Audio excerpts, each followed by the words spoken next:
আপনারা দেখছেন নিউজ তৎকাল 24।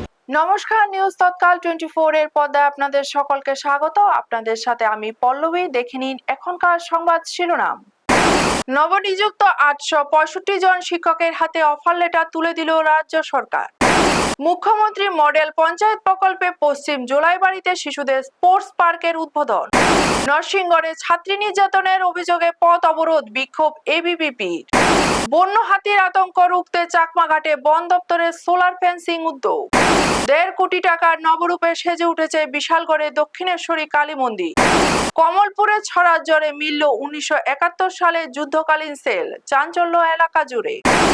এখন সংবাদ বিস্তারিত। রাজ্যের শিক্ষা ব্যবস্থাকে আরো উন্নত ও শক্তিশালী করার লক্ষ্যে বৃহৎ উদ্যোগ নিল রাজ্য সরকার। বৃহস্পতিবার আগরতলার রবীন্দ্র শতবার্ষিকী ভবনে নবনিযুক্ত শিক্ষকদের হাতে অফার লেটার তুলে দেওয়ার জন্য এক বিশেষ অনুষ্ঠানের আয়োজন করা হয়। এদিন মোট 865 জন শিক্ষককে নিয়োগপত্র প্রদান করা হয়। অনুষ্ঠানে উপস্থিত ছিলেন রাজ্যের মুখ্যমন্ত্রী ডক্টর মানিক সাহা সহ শিক্ষা দপ্তরের বিভিন্ন আধিকারিকেরা। অতিথিরা নবনিযুক্ত শিক্ষকদের শুভেচ্ছা জানিয়ে বলেন, শিক্ষকদের হাত ধরেই আগামী প্রজন্ম গড়ে ওঠে, তাই দায়িত্ব ও নিষ্ঠার সঙ্গে শিক্ষাদানের কাজে এগিয়ে আসার আহ্বান জানান তারা। এদিনের অনুষ্ঠানে নবনিযুক্ত শিক্ষকদের মধ্যে উৎসাহ ও আনন্দের পরিবেশ লক্ষ্য করা যায়। দীর্ঘ প্রতীক্ষার পর নিয়োগপত্র পেয়ে খুশি শিক্ষক শিক্ষিকারা। সরকারের এই উদ্যোগে রাজ্যের শিক্ষা ব্যবস্থায় আরো গতি আসবে বলেও আশা ব্যক্ত করা হয়। ব্যুরো রিপোর্ট, নিউজ তৎকাল 24। সেই অনুষ্ঠানে আমাদের মাঝে উপস্থিত আছেন সম্মানিত Shri Milind Ramteke, secretary school education এবং অন্যান্য দপ্তরের। উপস্থিত রয়েছেন ডাইরেক্টর সেকেন্ডারি অ্যান্ড এলিমেন্টারি এডুকেশনের শ্রী রাজীব দত্ত মহোদয়, শ্রীমতী এল ডার্লং, ডাইরেক্টর এসসিআরটি। তাছাড়া এখানে যারা গার্জিয়ানরা এখানে এসছেন এবং ফ্যামিলি মেম্বার্স, চেয়ারম্যান টিআরবিটিরও এখানে উপস্থিত এবং ওনার সাথে যারা অফিসিয়ালরা যুক্ত রয়েছেন এবং যেখানে অফিসিয়াল যারা এডুকেশন ডিপার্টমেন্টের উপস্থিত শিক্ষক এবং শিক্ষিকাগণ এবং যারা অফার নিতে এসছেন এবং অন্যান্য যারা অতিথিবর্গ, মিডিয়া বন্ধুরা, সবাইকে আমি আন্তরিকভাবে শুভেচ্ছা এবং ধন্যবাদ জানাচ্ছি। আজকে সত্যিই অত্যন্ত আনন্দের বিষয় যে এইরকম একটা সুন্দর দিনে আমরা প্রতিবারই কিছু না কিছু অফার আমরা এইভাবে বিতরণ করে যাচ্ছি, কিন্তু আজকে একটা বিরাট সংখ্যা, প্রায় 865 এবং পোস্ট গ্রাজুয়েট টিচার পদে আজকে এখানে অফার বিতরণ করা হচ্ছে। জোলাইবাড়ি বিধানসভা এলাকার পশ্চিম জোলাইবাড়ি আশ্রম পাড়ার অঙ্গনারী সেন্টার প্রাঙ্গণে মুখ্যমন্ত্রী মডেল পঞ্চায়েত প্রকল্পের আওতায় নির্মিত শিশুদের স্পোর্টস পার্কের আনুষ্ঠানিক উদ্বোধন করা হয়েছে। বৃহস্পতিবার আয়োজিত এই অনুষ্ঠানে পার্কটির উদ্বোধন করেন জোলাইবাড়ি ব্লক উন্নয়ন সমষ্টি আধিকারিক নবব্রত দত্ত এবং জোলাইবাড়ি পঞ্চায়েত সমিতির চেয়ারম্যান তাপস দত্ত। অনুষ্ঠানে উপস্থিত ছিলেন পঞ্চায়েত সমিতির vice chairman Keshab Chowdhury, block vice chairman Ashok Mog, Paschim Jolaibari গ্রাম পঞ্চায়েতের প্রধান ও উপপ্রধান সহ অন্যান্য বিশিষ্ট ব্যক্তিরা। নতুন এই স্পোর্টস পার্কে শিশুদের জন্য tennis court, cricket net, practice সহ বিভিন্ন ধরনের খেলাধুলার সরঞ্জামের ব্যবস্থা করা হয়েছে। এলাকাবাসীর মতে এই উদ্যোগ শিশু ও যুব সমাজকে খেলাধুলার প্রতি আরো উৎসাহিত করবে এবং তাদের শারীরিক ও মানসিক বিকাশে গুরুত্বপূর্ণ ভূমিকা নেবে। এদিন সাংবাদিকদের মুখোমুখি হয়ে পঞ্চায়েত সমিতির চেয়ারম্যান তাপস দত্ত জানান, প্রায় 3.5 লক্ষ টাকা ব্যয়ে এই পার্কটি নির্মাণ করা হয়েছে। তিনি বলেন, জোলাইবাড়ি আরডি ব্লকের বিভিন্ন এলাকায় শিশু ও শিক্ষার্থীদের জন্য আরো উন্নত সুযোগ সুবিধা পৌঁছে দেওয়ার লক্ষ্যেই এই ধরনের উদ্যোগ নেওয়া হচ্ছে। আগামী দিনেও প্রত্যেক গ্রামে শিশুদের খেলাধুলা ও অন্যান্য প্রয়োজনীয় সুবিধা নিশ্চিত করার চেষ্টা চালিয়ে যাওয়া হবে বলেও তিনি জানান। ব্যুরো রিপোর্ট, নিউজ তৎকাল 24। নমস্কার সবাইকে।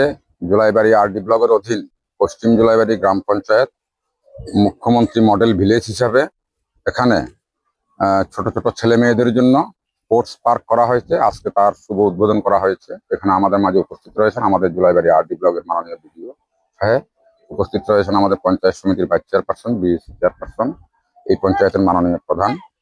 আমরা এখানে মুখ্যমন্ত্রী মডেল ভিলেজ হিসাবে প্রায় আনুমানিক 3 লক্ষ টাকা ব্যয়ে ছেলে মেয়েদের খেলার হিসেবে এখানে টেনিস কোর্ট করা হয়েছে।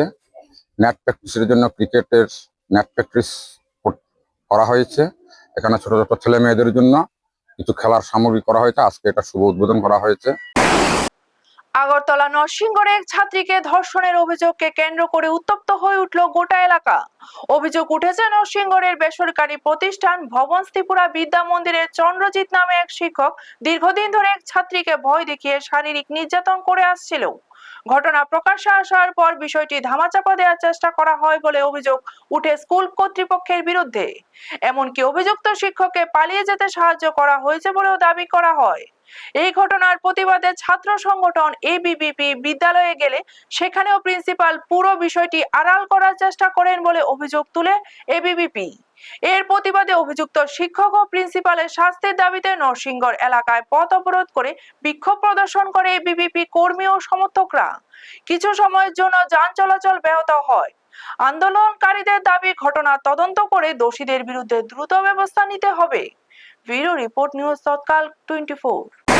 কি হয়েছে দাদা আজকে কেন? আমরা অখিল ভারতীয় বিদ্যার্থী পরিষদ ত্রিপুরা প্রদেশের কার্যকর্তাগণ আজ আমরা ভবন স্কুলের সামনে আমরা আন্দোলনে বসেছি।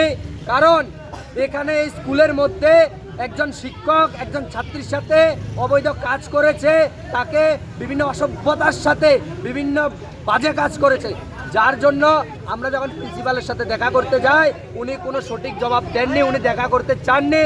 এরপরে উনি এসেছেন, কিন্তু উনি আসার পর উনি বলছেন ওনারা কোনো প্রশাসনিক কোনো পদক্ষেপ ওনারা নেননি। কারণ ওই স্কুলের টিচার ওইখান থেকে চলে গেছেন রিসেন্টলি, আজকে 4-5 দিন আগে। কিন্তু এর আগে ওনারা জানার সত্ত্বেও বিষয়গুলা ওনারা কোনো রকম কোনো পদক্ষেপ নেননি। বন্য হাতির আতঙ্ক থেকে সাধারণ মানুষকে সুরক্ষা দিতে গুরুত্বপূর্ণ উদ্যোগ নিল বন দপ্তর। তেলিয়ামুড়া মহকুমার চাকমাঘাট এলাকায় বিভিন্ন জনবসতি সংলগ্ন স্থানে বন দপ্তরের উদ্যোগে বসানো হয়েছে সোলার ফেন্সিং।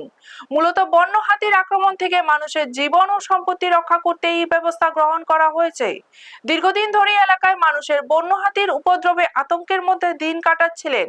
মাঝে মধ্যে লোকালয়ে ঢুকে ফসল নষ্ট করা, ঘরবাড়ি ভাঙচুর এবং মানুষের উপর আক্রমণের ঘটনা ঘটছিল। সেই সমস্যা কমাতে বন দপ্তর আধুনিক প্রযুক্তির সাহায্যে সোলার ফেন্সিং স্থাপনের উদ্যোগ গ্রহণ করে। খোয়াই জেলা বন আধিকারিক অশোক কুমার জানান, সোলার ফেন্সিং বসানোর পর থেকে লোকালয়ে হাতি প্রবেশের প্রবণতা অনেকটাই কমেছে। এতে সাধারণ মানুষের মধ্যেও স্বস্তি ফিরেছে। বন দপ্তরের এই উদ্যোগকে স্বাগত জানিয়েছেন স্থানীয় বাসিন্দারাও। ব্যুরো রিপোর্ট, নিউজ তৎকাল 24। यदि ईपीटी की बात करें, ट्रेन जो किया है, जो चकमा घाट में मार्ग टीला से लेके चकमा घाट जो एरिया में किया गया है, वहाँ पहले लगातार एलिफेंट का समस्या आ रही थी और हम भी और आप भी देख रहे थे कि हाईवे ब्लॉक हो रहा था या 1-2 साल से ऐसा हो रहा था। लेकिन अभी हमने लोगों से वहाँ जाके बात की है तो वहाँ एलिफेंट नहीं आ रहा है, तो काफ़ी लोगों से निजात है। सेम चीज़ भूमिहीन कॉलोनी में भी एक ईपीटी की है जिससे एलिफेंट नहीं आ रहा है। सोलर फेंसिंग हमने उत्तर कृष्णपुर में की है, महारानी दक्षिण साउथ महारानी में की है। तो इन 2 एरिया में अभी तो वो सोलर फेंसिंग चालू हो गई है। अभी उसकी इफेक्टिवनेस कितनी है वो अभी कुछ दिनों में हमें पता लगेगा।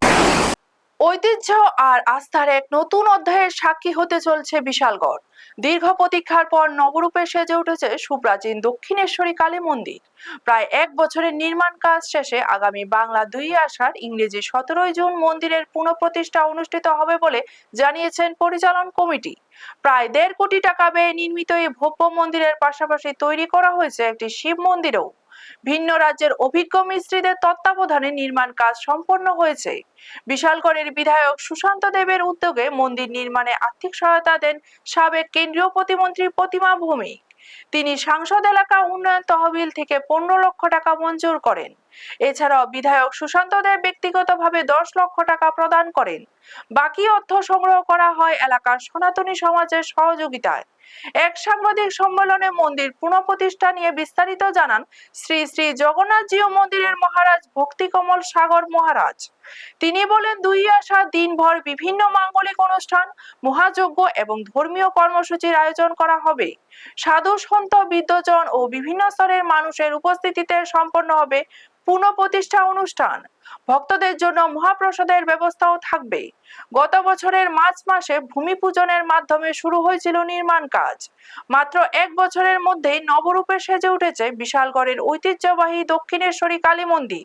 স্থানীয়দের মতে এই মন্দির আগামী দিনে শুধু ধর্মীয় আস্থার কেন্দ্রই নয়, বিশালগড়ের অন্যতম আকর্ষণ হিসেবেও পরিচিতি লাভ করবে। ব্যুরো রিপোর্ট, নিউজ তৎকাল 24। আজকের আমাদের সকলের এখানে আলোচনার বিশেষ বিষয় হলো বিশালগড়ে সুন্দর এই সুরম্য যে কালী মন্দির, এই কালী মন্দিরের প্রতিষ্ঠা দিবস এবং শ্রীমন্দির শ্রীবিগ্রহ প্রতিষ্ঠা উপলক্ষে আজকের এই আলোচনায় আমরা আমাদের এই মন্দিরের কমিটির যে সদস্যগণ সকলে আমরা একীভূত হয়েছি এই উদ্দেশ্যতে। এই অনুষ্ঠানেতে কিংবা এই আলোচনায় আমরা সিদ্ধান্ত হয়েছে যে আমাদের একটা পূর্বে একটা আমরা তিথি দেখেছিলাম জ্যৈষ্ঠ মাসের 1 তারিখ, এরপরে আমরা সেটাকে পরিবর্তন করে আমরা আষাঢ়ের 2 তারিখ আমরা এই অনুষ্ঠানটি আমরা করব, এখানে মন্দির প্রতিষ্ঠা হবে। ইতিহাস যেন হঠাৎই ফিরে এলো কমলপুরের বালিগাঁও এলাকায়। ছড়ার জলে মাছ ধরতে গিয়ে উদ্ধার হলো একটি পুরানো যুদ্ধকালীন সেল, যা ঘিরে এলাকা জুড়ে চাঞ্চল্য ছড়িয়ে পড়েছে। জানা যায়, কমলপুর শহর লাগোয়া বালিগাঁও হাই স্কুল সংলগ্ন একটি ছড়ায় মাছ ধরতে গিয়েছিলেন স্থানীয় বাসিন্দা মাধুদেব। মাছ ধরার সময় জলের নিচে ধাতব আকৃতির একটি বস্তু দেখতে পান তিনি। পরে সেটি তুলে আনতেই এলাকাবাসীর মধ্যে কৌতূহল ও আতঙ্ক ছড়িয়ে পড়ে।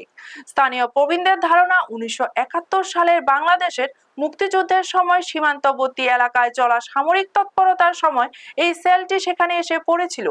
দীর্ঘদিন জলের নিচে পড়ে থাকার কারণে সেটিতে মরিচা ধরলেও এখনো এর গঠন স্পষ্টভাবে বোঝা যাচ্ছে।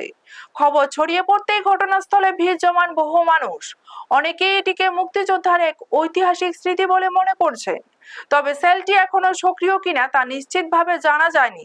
স্থানীয়দের পক্ষ থেকে প্রশাসনকে বিষয়টি জানানো হয়েছে বলে জানা গেছে। ঘটনাকে কেন্দ্র করে বালিগাঁও এলাকায় ব্যাপক চাঞ্চল্যের সৃষ্টি হয়েছে।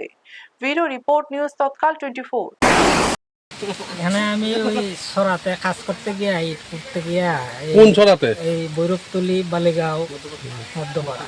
হ্যাঁ, তো ইট উঠাইতে গিয়া হাতের মধ্যে হঠাৎ এটা লাগছে, উঠাইয়া দেখি মিসাইল লেখা। তো এটা উঠাইছি। মিসাইলটা কত বড় ছিল? এটা মোটামুটি থুরের মতো অনেক দূর। কত বড় না? আচ্ছা, এটা কোন দেশে দেখতে পেলেন কি বাবা? আইডিয়া নাম টাম ছিল কি? কিছু নাম্বার আছে, এটা বোঝা যায় না। আপনি কি মনে হয় এটা বাংলাদেশের যুদ্ধের সময় ব্যবহার করা হয়েছিল এমন কি? 71 যুদ্ধে সম্ভবত। এখনকার মতো সংবাদ এই পর্যন্ত। পরবর্তী সংবাদের জন্য চোখ রাখুন নিউজ তৎকাল 24 এর পর্দায়। আপনারা দেখছেন নিউজ তৎকাল 24।